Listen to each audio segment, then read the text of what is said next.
கல்யாண பத்திரிக்கையில இருக்க வேண்டிய ஒரு தேவதையை பத்தி தான் இந்த வீடியோல சொல்ல போறேன். இந்த காலத்துல வர பத்திரிக்கை எல்லாமே கலர் கலரா டிஃப்ரெண்டா பயங்கர அனிமேட்டடாலாம் போடுறாங்க. ஆனா அந்த காலத்துல பத்திரிக்கை பாத்தீங்கன்னா இப்படிதான் இருக்கும்.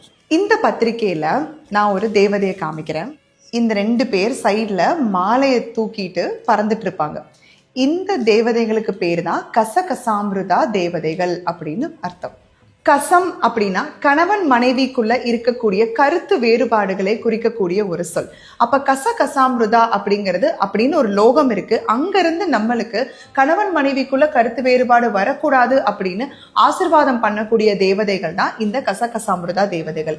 இவங்க வந்துட்டு குரு அருளால ஒரு சன்னதிக்கு முன்னாடி, அதாவது கோவில்கள்ல நம்ம திருமணம் பண்ணும்போது இவங்களுடைய ஆசிர்வாதங்கள் நம்மளுக்கு நிறையவே இருக்கும். அதே மாதிரி பத்திரிகையில நீங்க எப்படி பத்திரிகை அடிச்சாலும் சரி, இந்த மாதிரி நல்ல மங்களகரமா ஒரு மஞ்சள் கலர்ல இந்த தேவதைகளை போட்டு நீங்க இனிமேல் பத்திரிக்கை அடிங்க. இந்த மாதிரி கோவில்கள்ல திருமணம் பண்ணாதவங்க, கணவன் மனைவிக்குள்ள அடிக்கடி கருத்து வேறுபாடு வருது, நிம்மதியே இல்லை அப்படின்றவங்க என்ன பண்ணலாம் அப்படின்னா, கசகசா அதோட பால், கற்கண்டு இதெல்லாம் சேர்த்து அல்வா மாதிரி செஞ்சு திங்கள் அன்னைக்கு அமிர்த நேரம் கூடும் யோகத்துல நீங்க சந்திர பகவானும் ரோஹிணியும் சேர்ந்து இருக்கக்கூடிய ஆலயங்கள்ல நீங்க போய் இதை தானமா கொடுக்கலாம். இப்படி பண்ணும்போது கசகசாமிருதா தேவியோட அருள் நம்மளுக்கு இருக்கும்.